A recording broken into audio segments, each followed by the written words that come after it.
quelquefois si douce. Quand la vie me touche, comme nous tous, alors si douce. Quelquefois si dure,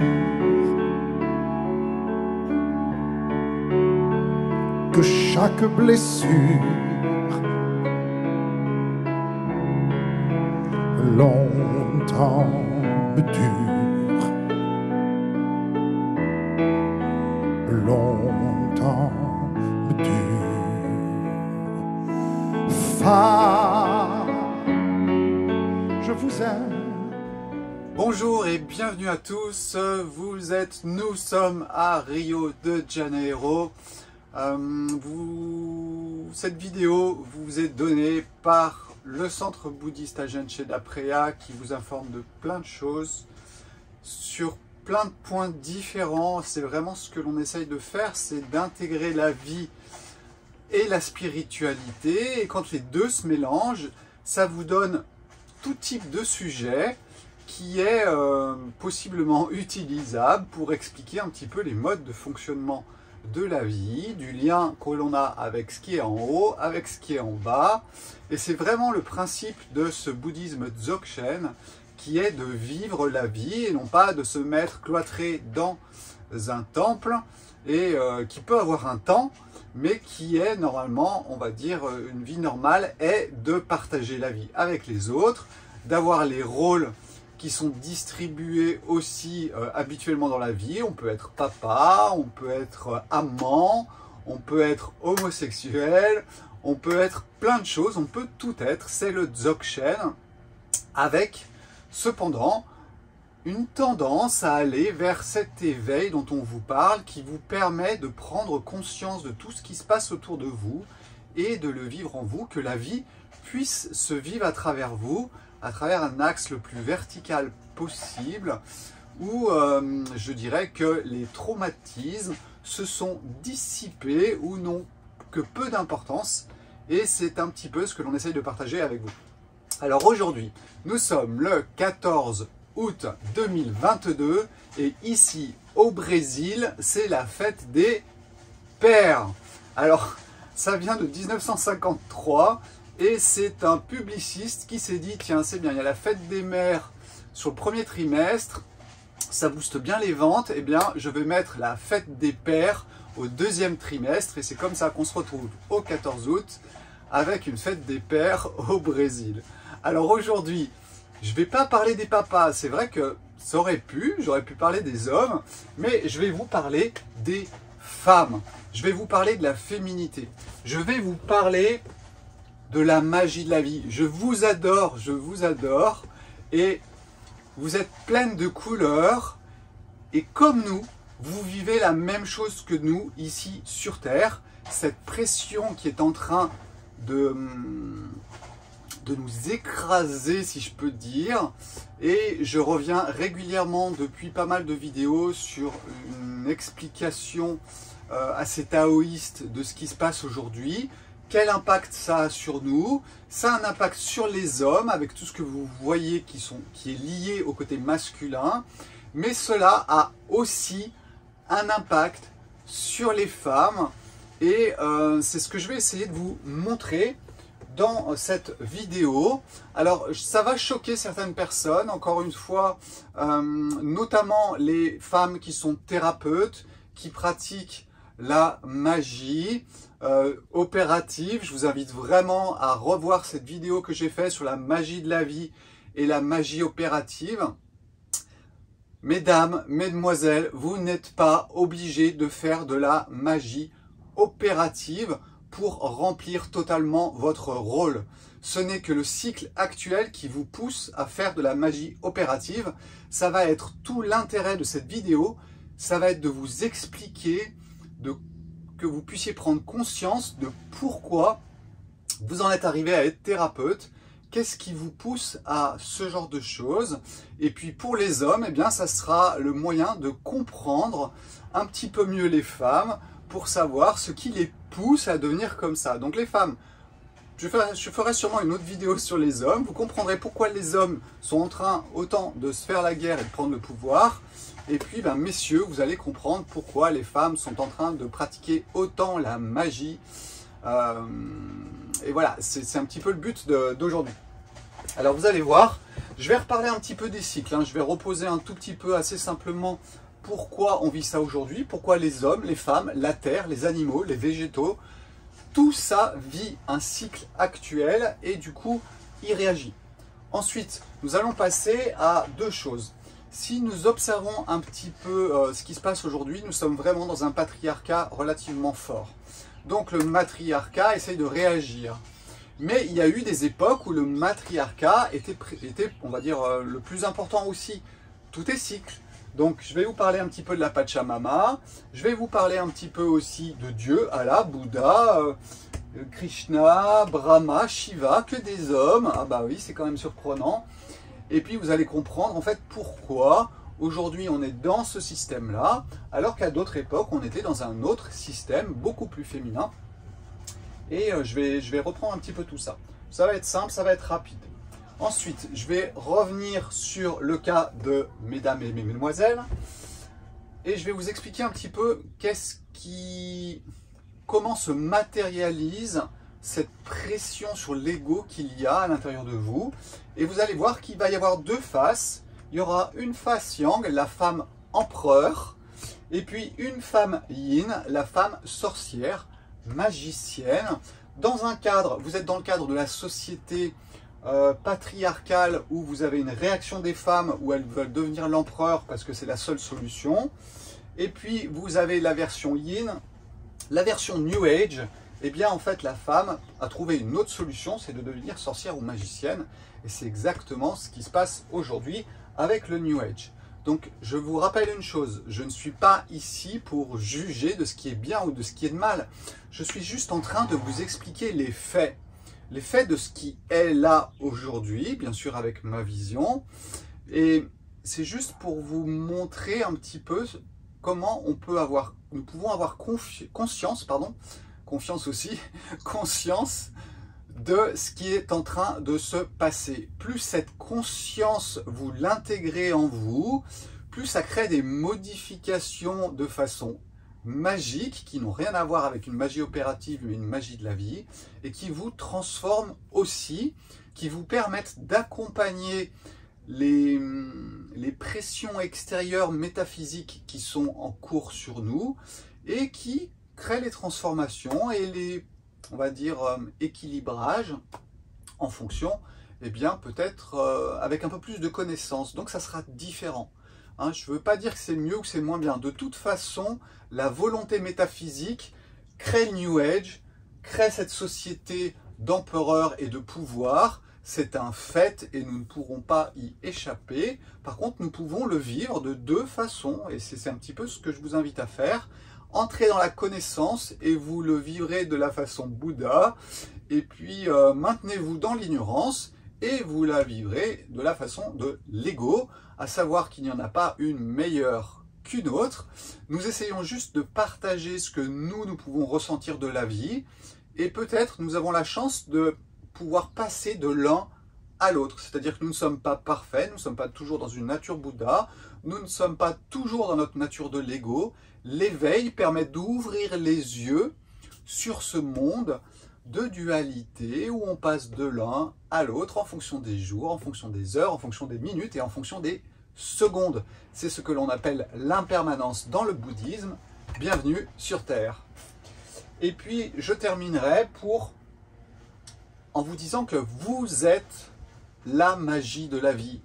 Que l'homme, ou que ce soit l'homme ou que ce soit la femme, nous pouvons être la magie de la vie, mais nous ne savons pas où nous allons. Et c'est là qu'intervient, je dirais, la problématique. C'est que votre ego, il veut savoir où il va parce que ça le rassure, parce qu'il a peur. Vous verrez que plus vous entrez dans cette conscience, et plus, je dirais, vous n'avez même plus besoin de savoir où vous allez, c'est la vie qui vous dirige et non pas votre ego qui vous dirige. Voilà. Donc et là, vous comprendrez pourquoi la souffrance, soigner, etc. sont aussi importants et pourquoi la volonté, la volition, encore dans un enseignement du bouddhisme, la volition vient nous poser un gros problème. Donc c'est parti. Parlons donc de la féminité. Alors essayons bien de comprendre le cycle que nous vivons. Pour cela, il nous suffit d'ouvrir les yeux et de regarder ce qui se passe. Eh bien, depuis les années 70, il y a le mouvement, alors ça date aussi d'avant bien sûr, hein, mais moi je vais me concentrer un petit peu juste sur les mouvements féministes qui ont été créés. Le fait que les femmes votent, les choses comme ça, c'était déjà un petit peu avant. Donc le patriarcat, on va dire, a dû céder un petit peu de terrain à la montée en puissance des femmes, qui réagissent, bien sûr, c'est tout à fait logique.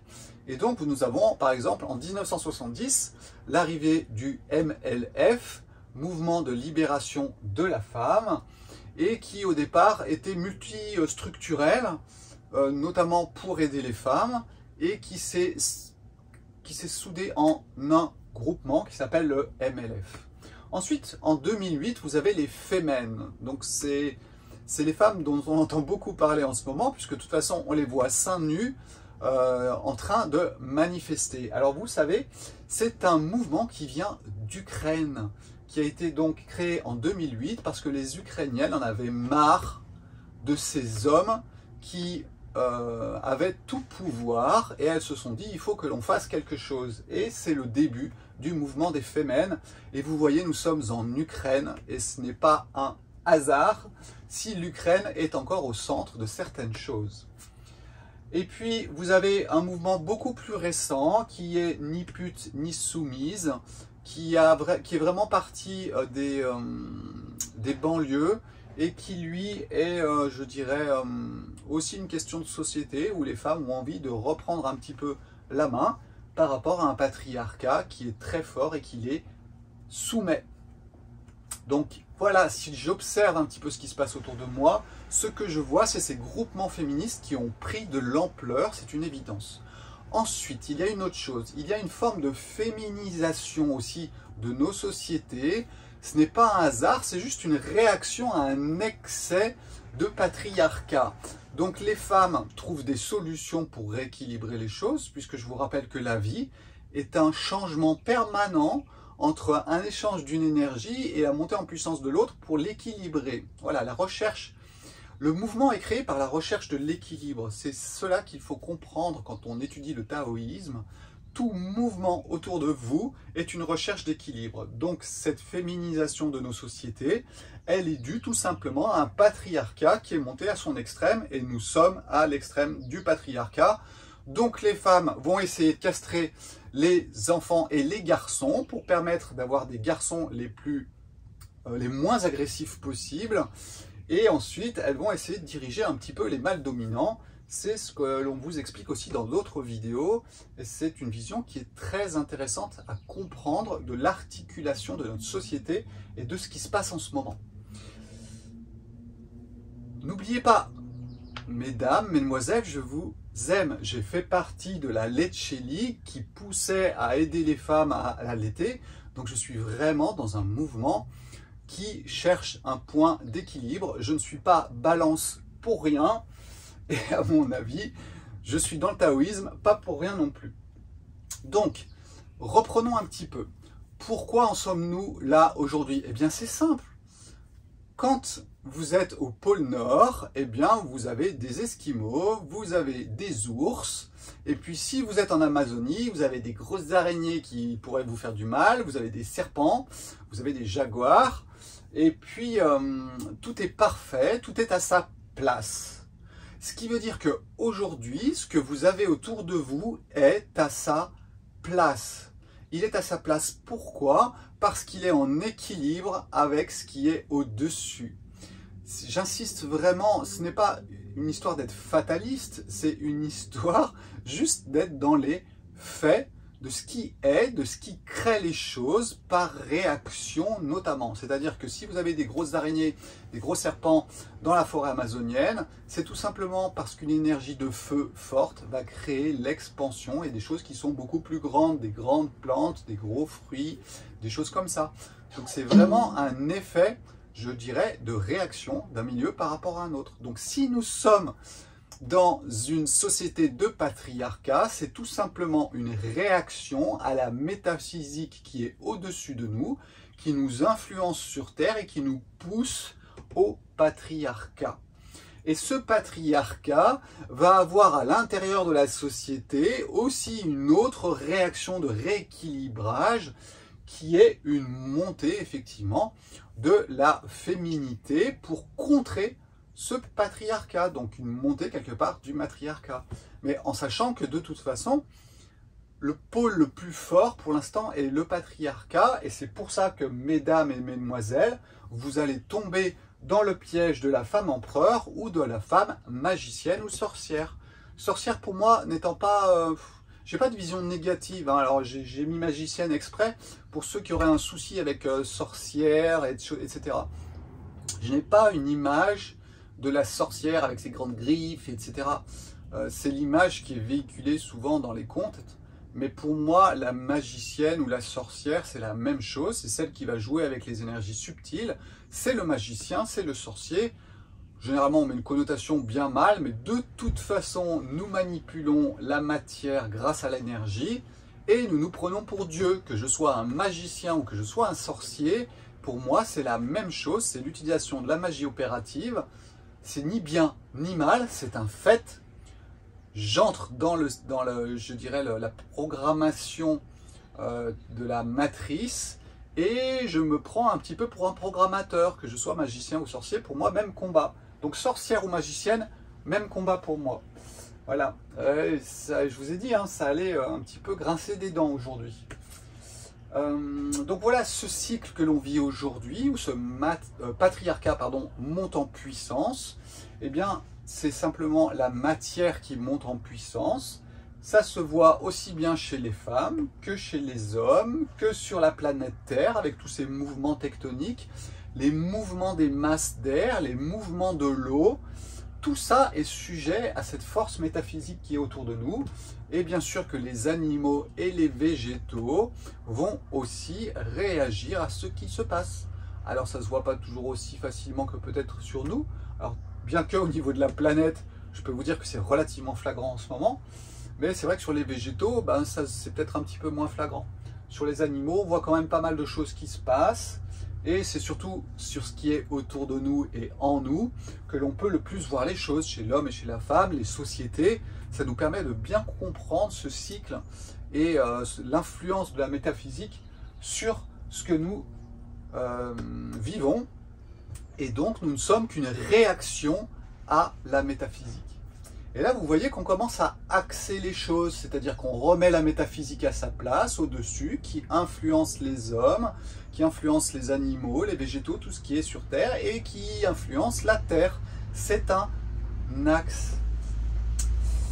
Et si, voilà, je passe au petit côté suivant, si l'on observe un petit peu d'autres cycles, eh bien, il y a eu d'autres cycles où c'était une influence métaphysique qui était l'opposé d'aujourd'hui, et du coup qui crée une réaction du matriarcat. Et vous allez avoir des sociétés avec un matriarcat très fort, dans des temps beaucoup plus reculés, et nous allons un petit peu tomber sur la Pachamama. Parce que la Pachamama, c'était... alors, nous sommes dans les civilisations pré-Inca. Bien sûr que les Incas ont continué, mais on est même un petit peu avant les Incas. Et la Pachamama, Pacha, ça veut dire terre. Mama, ça veut dire mère. Et c'est tout ce qui va créer les choses, la création. Vous voyez, je fais un geste comme ça, c'est le yin, c'est l'expansion, c'est la création. Et donc la Pachamama était la déesse la plus haute, parce qu'il y en avait d'autres, mais celle-là était vraiment placée au plus haut et était donc vénérée. Alors cette Pachamama, aujourd'hui dans le New Age, elle est récupérée, mais elle est récupérée qu'avec sa face yin. Or, sur des temps reculés, il y avait aussi parfois l'équilibre qui était instauré et la Pachamama, elle pouvait aussi être destructrice, donc avec ce côté masculin, dans le sens où si on ne faisait pas ce qu'elle voulait, eh bien elle allait nous tomber dessus et nous taper un peu sur les doigts. Donc vous voyez, la Pachamama, c'était pas que le monde des bisounours, c'était aussi un monde où la Pachamama avait son côté yang qui pouvait aussi se manifester. Ce qui n'est absolument pas le cas dans le New Age, où on va pousser vers l'amour, on va pousser vers l'ouverture, on va pousser vers tout ça, mais on n'est pas dans un système où la violence a sa place. C'est ça qu'il faut comprendre.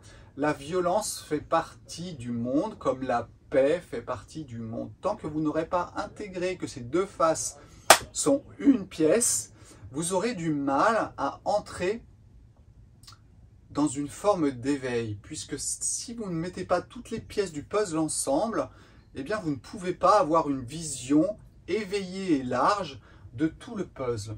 Je vous invite à revoir cette vidéo que j'avais faite sur le puzzle de la vie, la psychologie taoïste, qui date quand même d'il y a longtemps, mais qui était intéressante et qui vous prenait des exemples par rapport à ça. Donc cette Pachamama, elle existe, d'accord?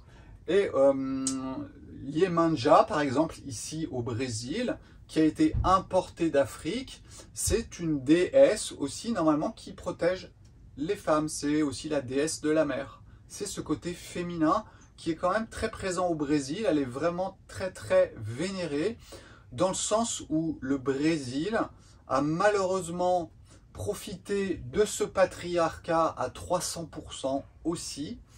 Et cela a aussi entraîné bien sûr une réaction des femmes et leur besoin d'être protégées, notamment par Iemanjá, cette déesse qui protège les femmes en Afrique. Je vous rappelle que le Brésil, vous avez les Italiens, les Portugais, donc on retombe dans le monde des Édomites, donc on retombe dans ce patriarcat extrême. Et c'est pas un hasard si Iemanjá est autant vénéré au Brésil. Je vous mettrai une petite incrustation, vous verrez. Si l'on regarde bien aujourd'hui, donc du côté patriarcat, eh bien le Dieu, ou du moins ce qui est la métaphysique, est représenté quasiment que à travers des figures masculines. Alors il y a des figures féminines comme Marie, mais certaines personnes lui prêtent beaucoup d'importance, mais la plupart vont quand même se concentrer sur le côté masculin. Et vous allez avoir Dieu, vous allez avoir Allah, Bouddha, Brahma, Vishnu, Shiva.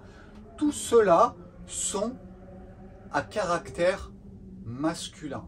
Et c'est vraiment prédominant à l'heure actuelle, et c'est tout à fait logique, puisque je vous explique que le retour à la matière, le retour au côté yang des choses, c'est ce qui nous est invité à vivre par la métaphysique. Et donc c'est tout à fait logique que l'on se retrouve avec Moïse, que l'on se retrouve voilà, avec des Mahomet, avec des gens qui sont de nature masculine. C'est ni bien ni mal, c'est un fait, je ne fais qu'observer ce qui est autour de moi. Et Pachamama, malheureusement, elle est un petit peu passée aux oubliettes, sauf dans le New Age, ou sauf chez les femmes qui ont des racines encore avec des matriarcats, qui vont vouer un culte et revenir à la Pachamama ou revenir à Iemanjá. Ce qui est tout à fait logique aussi. Et après, le risque, c'est de tomber dans le New Age, et c'est ce dont je vais vous parler un petit peu après. Donc voilà, c'était juste pour reposer les choses par rapport à cette vision de la métaphysique, telle qu'on va, je dirais, la représenter par des êtres un petit peu plus humains, hein, qui sont ces personnages-là. Alors si l'on regarde bien, je reviens encore à ce côté féminin, eh bien, je pense que le côté féminin se fait gagner aussi par la matière. Il n'y a pas de raison, c'est toute la planète, tous les animaux, tout ce qui vit sur Terre qui est influencé pour revenir et se resserrer autour de lui. Donc le féminin, les femmes, vont vivre la même chose que les hommes, mais avec des couleurs un peu différentes. Et qu'est-ce qui va se passer chez les femmes? Eh bien, vous allez voir qu'en fait, vous avez deux formes de réaction par rapport à ça. Ça va être soit une forme yang, c'est-à-dire que vous allez devoir prendre le pouvoir pour contrer le pouvoir masculin. Et c'est ce que je vais appeler les femmes empereurs. Alors c'est très drôle, hein, parce que cette vidéo, je la cogite depuis quelques jours, mais ce n'est pas un hasard si je vous parle de femmes empereurs, de femmes sorcières ou magiciennes, puisque ça a été aussi les rencontres que j'ai pu avoir, et ce n'est qu'un retour sur l'effet de ce qui a pu se produire autour de moi et que je peux de toute façon continuer de voir aujourd'hui. Donc la femme empereur, c'est simple, elle veut le pouvoir. Elle veut le pouvoir, j'ai bien dit empereur, c'est-à-dire elle veut le pouvoir masculin. Pourquoi?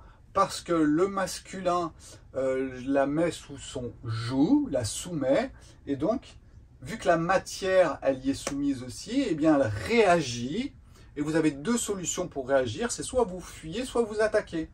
Eh bien, si vous attaquez, vous devenez la femme empereur, c'est-à-dire que c'est vous qui allez diriger, et vous êtes le chef. Voilà. Alors, il y a une bonne chose pour chaque chose, mais quand ça devient extrême, nous sommes bien dans le cycle extrême qui est en train de se produire, et la femme veut alors décider pour sortir de quelque chose. Mais au bout du compte, elle va agir de la même façon que l'homme, mais sur sa face un petit peu opposée, c'est-à-dire qu'elle va utiliser d'autres choses pour avoir le pouvoir. Elle va utiliser la séduction, elle va utiliser l'amour par exemple. Voilà, il y a plein de possibilités, il y a plein de cordes à votre arc, mesdames et mesdemoiselles, et c'est ce que vous allez utiliser pour devenir l'empereur et donc le chef, et donc pour soumettre l'homme aussi à votre façon, parce que quelque part, c'est une lutte qui est en train de se passer au niveau de la matière, et il est logique que vous y réagissiez aussi, et ça fait partie du jeu, c'est ni bien ni mal, c'est un fait. Donc voyez un petit peu comment vous réagissez par rapport à tout ça. Si vous êtes du côté des femmes empereurs, ou si vous allez basculer du côté des femmes magiciennes, qui vont être plus du côté amour, du côté bisounours, du côté paix, du côté bien sûr beaucoup plus féminin quelque part. Et dans ce cas-là, il y a des chances que vous ayez un risque de basculer dans le New Age. Pourquoi? Parce que vous allez chercher des solutions du côté yin, c'est-à-dire le côté yin. Le côté yang, c'est agresser, c'est attaquer. Le côté yin, c'est devenir souple, voire même s'éloigner. D'accord? Le yin, c'est l'expansion, c'est s'éloigner de quelque chose. Et le côté énergétique, c'est s'éloigner de la matière. C'est-à-dire que la matière est là, elle est soutenue par l'énergétique autour de moi jusqu'à la métaphysique, et ça soutient la matière. Si vous basculez dans le New Age, si vous basculez dans les soins énergétiques, eh bien vous vous éloignez de la matière, et vous allez voir qu'il y a une raison à cela, c'est la volonté, c'est la volition, et c'est pour ça que je parle de magicien, ou magicienne et sorcière, parce que vous faites intervenir la volition de vouloir changer le monde, alors que la métaphysique vous invite à vivre le monde, et du coup ça crée des réactions qui vont être de type yang, comme les hommes, mais sous un autre angle, et vous allez avoir tendance justement à jouer avec ça, et c'est tout aussi dangereux que d'être une femme empereur, que d'être une femme magicienne ou sorcière. Ça va mener exactement à la même chose, c'est-à-dire à l'ego, à son enfermement, jusqu'à un moment, ils finissent par exploser, parce qu'il y a un moment où l'extrême yang, pouf, se termine en extrême yin pour pouvoir reboucler. Donc, comprenez bien ça. Voilà, vous avez deux options qui sont vécues à l'heure actuelle pour vous, les femmes empereurs, les femmes magiciennes, et c'est ce que l'on va voir dans le New Age ou dans la société avec le MLF, les Femen, etc., pour le côté peut-être un petit peu plus empereur. N'oubliez pas une chose, je vais vraiment terminer par cela, c'est pas la solution, c'est une possibilité.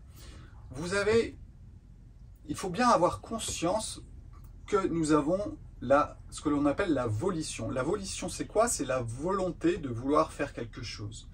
Quand vous avez la volonté de faire quelque chose, eh bien c'est votre ego qui va se manifester. Cette volonté, elle est liée bien souvent à la peur. Alors, j'aime bien faire la tendance, pas la tendance, la différence entre tendre vers quelque chose et vouloir quelque chose. Alors, si vous ne savez pas exactement où vous en êtes par rapport à ça, c'est très simple. Enlevez-vous ce à quoi vous tenez, ce que vous voulez. C'est-à-dire que, admettons que je veuille absolument faire du surf aujourd'hui, eh bien, si j'ai tendance à faire du surf, si je ne fais pas de surf, c'est pas grave. Nous verrons bien demain comment ce sera. Et puis, si j'ai la volonté de faire du surf, eh bien, si je ne peux pas faire du surf, je vais être vraiment embêté, je vais être casse-pied, je vais être énervé, et je vais tout faire pour faire du surf. D'accord? Et donc, cette forme de volition, et c'est vraiment une des choses que l'on dit dans le bouddhisme, la volition permet de voir si nous sommes dans notre nature Bouddha ou dans notre nature de l'ego. Eh bien, cette volition, elle est reliée à votre volonté de vouloir quelque chose. Or, la matière étant très forte aujourd'hui, aussi bien pour les hommes que pour les femmes, vous voulez un monde différent. Vous voulez un monde avec plus d'amour, avec plus d'ouverture, avec plus tout ça. Mais comprenez bien que pour l'instant, ce n'est pas possible.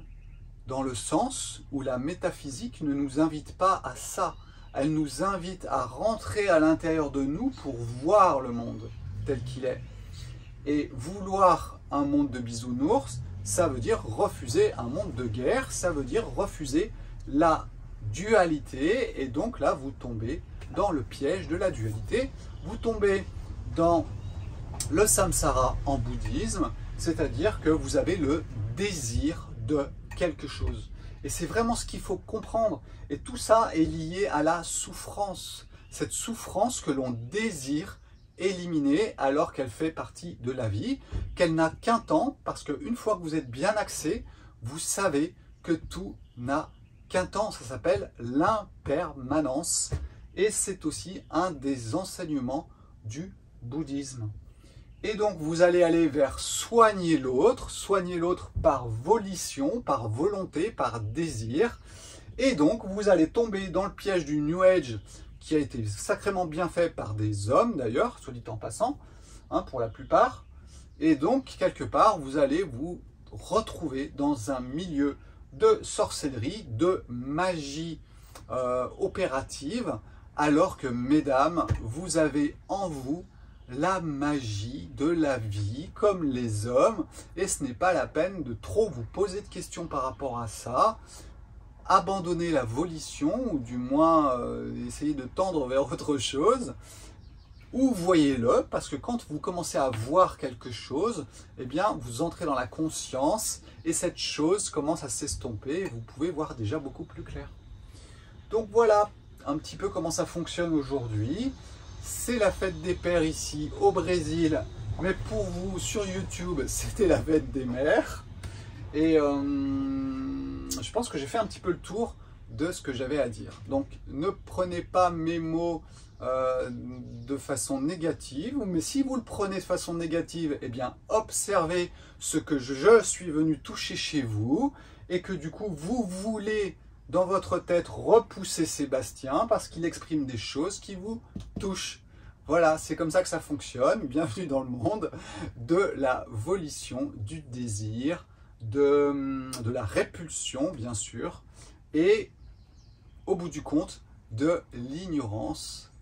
Et voilà, je vous souhaite une excellente journée. Ici, la chaleur revient, même s'il faisait quand même 15 degrés ce matin. Il faisait pas très chaud.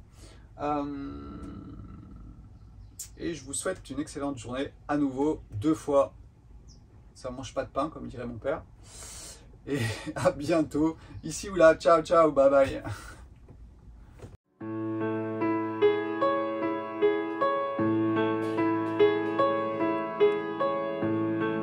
Quelquefois si douce,